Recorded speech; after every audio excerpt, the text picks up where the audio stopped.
Ry vaoaka malagasy faly miarabantsika rehetra.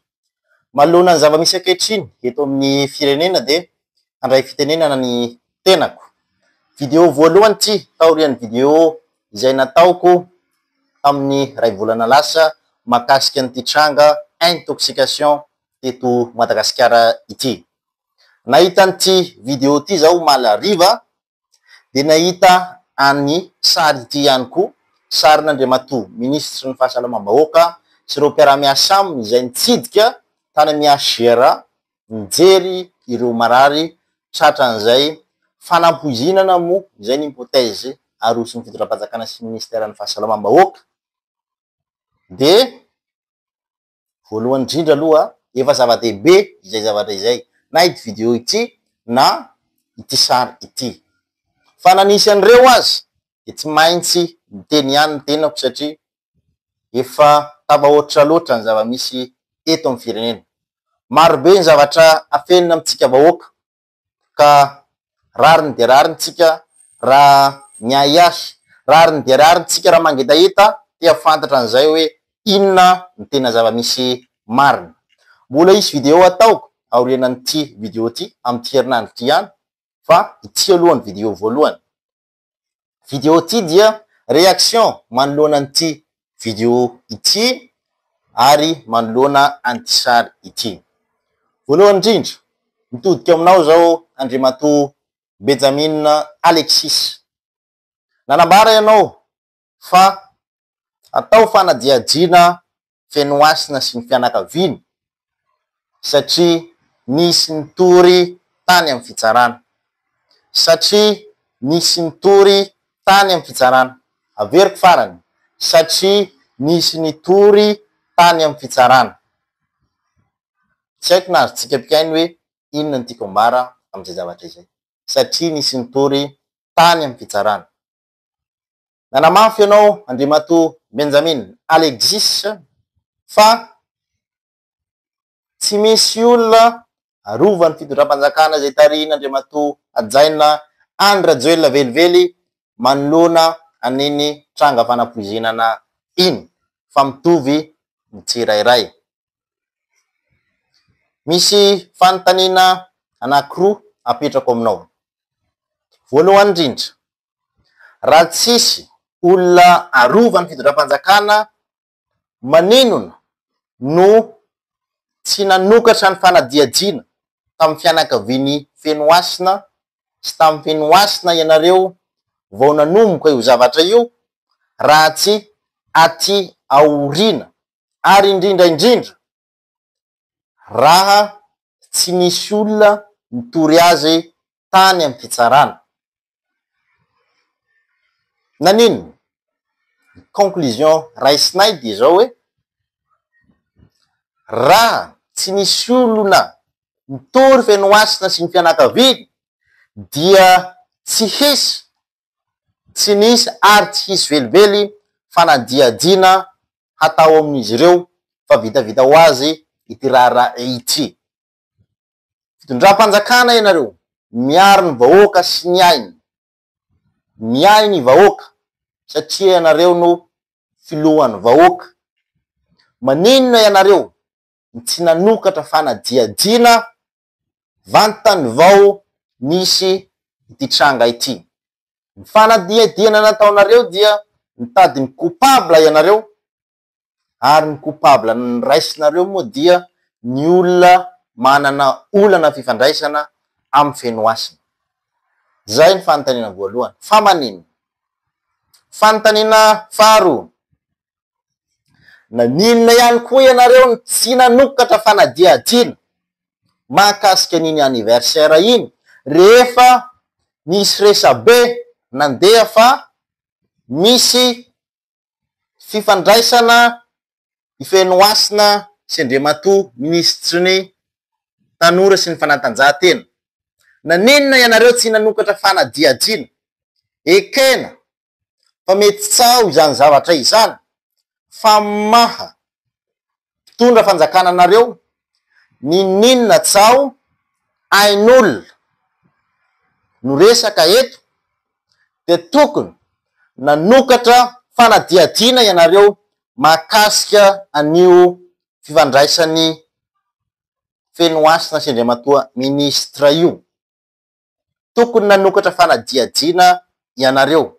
Sao misy ifandraisany am'izany ilay resaka intoxication ty izay lazainareo fa empoisonnement mo. Raha tany amin'ny firenena mandroso io dia tsy maintsy nisy fanadiadiana ihany koa. Fa tsy nisy zany resaka zany ankehitriny, fa ny nataonareo dia nanao fanambarana mba hanatsatra ny tsaomiely mahakasika an'Andriamatoa ministra ny fanatanjahantena sy ny tanora. Dia hoy zao hoe moa ve tena tsisy olona arovany fitondram-panjakana tokoa manoloana izany rehetrarehetra izany. Zao ihany koa mitodika aminareo fitondram-panjakana ny tenako na fitsarana io na zandary na amin'ny ministerany fahasalamam-bahoaka. Tsy Antananarivo rery tompoko nisy ka na afatesana olona vokatr'izay fihinanana sakafo izay. Tany Ambositra dia nisy 7 maty raha ny vaovao voaraiko.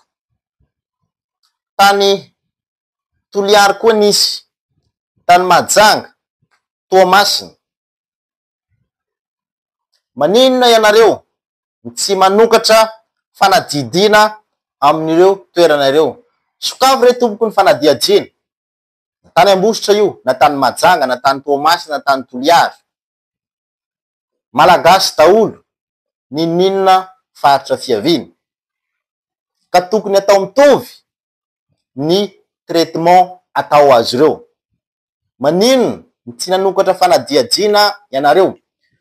70 maty tany Fianarantsoa izany, be dia be zany, tany Ambositra, be dia be. Tokony mandray ny andraikitra ny ministeran'ny fahasalamam-bahoaka manoloana an'izany zavatra izany. Mijery akaiky, manao fanadiadiana, hoe inona no nahafaty an'ireo olona ireo?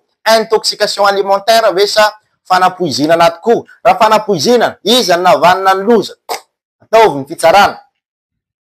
Moa ve nisy échantillon ana sakafo tany Fianarantsoa, tany Mahajanga, tany Toamasina, tany Toliara, nanaovana analyse médicale, naliva tany velany ihany koa, mba afantarina hoe inona marina na tonga an'ireo faty olona ireo?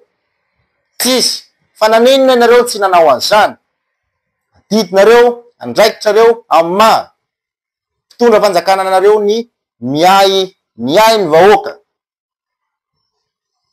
Zao ihany koa milaza ianareo fitondram-panjakana fa tsy intoxication alimentaire fa fanampoizinana ilay tranga teny Ambohimalaza.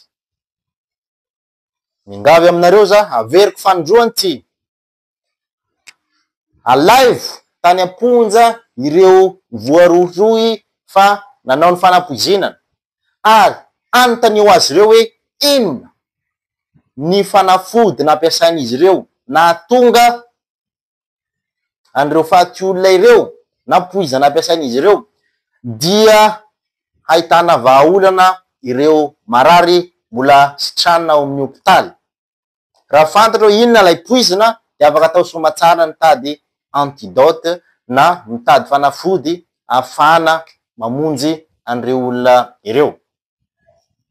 Fanontaniana farany apetrako aminareo fitondram-panjakana dia izao: maninona ary tsy ny fahasalamana irery ihany fa na ny ministerany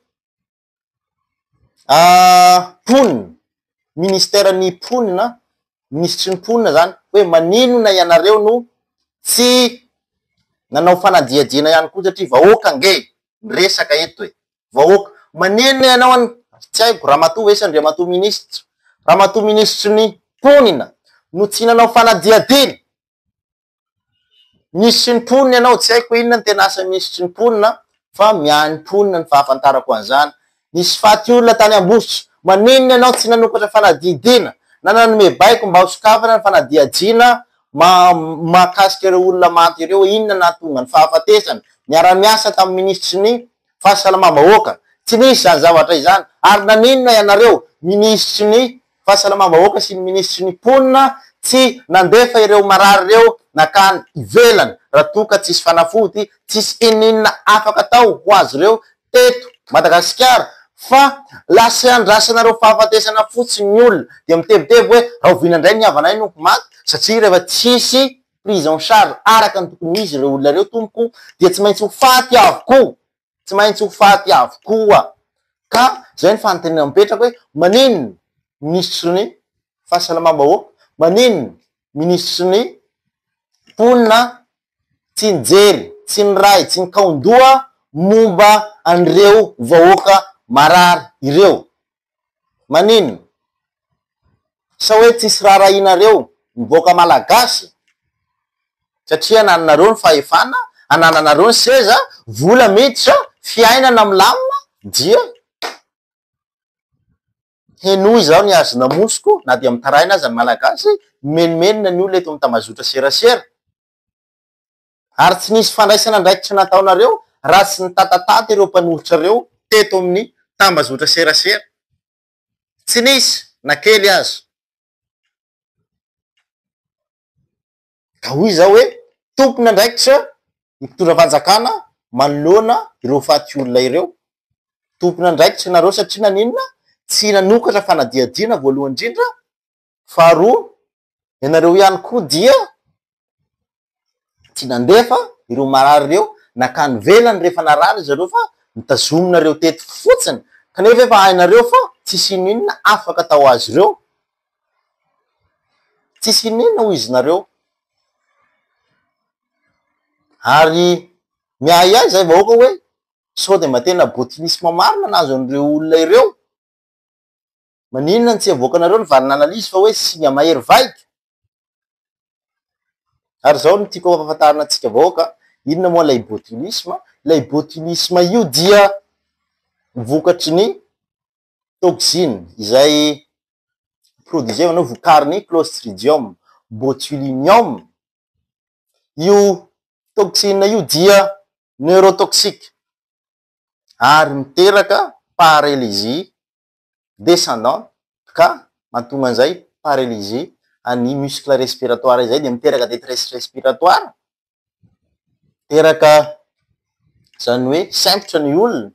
Ka iza hoe misy dokotera anankiray zay niteny fa atao trachéotomie ny olona ao amin'ny hôpitaly, le olona marary. De iza hoe tsy de mba tena marina fa botulisme tokoa io, fa tsy maintsy atao trachéotomie. Inona ny lavana ny trachéotomie? Lay trachéotomie re tompoko de ampiasaina mba hanamora ny ventilation ny poumon, satria le vava sy orona tsy ampy tsony, tsy mahatonga an'ilay oxygène ilaina intsony, de tsy maintsy na koa hoe misy problème zany, misy obstacle, de tsy maintsy kosikotena eto ilay respiration, de zay mahatonga ilay ventilation, de zay mahatonga an'ilay trachéotomie. So de mba resaka botulisme tokoa, na tsy haiko hoe zavatra hafa moa, fa inona no nahatonga an'ilay izy. En tout cas, ambarao vahoaka, ampahafantariny olona mangaragnara mba hahafahan'ireo olona ireo hitandrina amin'ny manaraka hoe zao ange zavatra nisy, inona ny fitandremana tokony atao.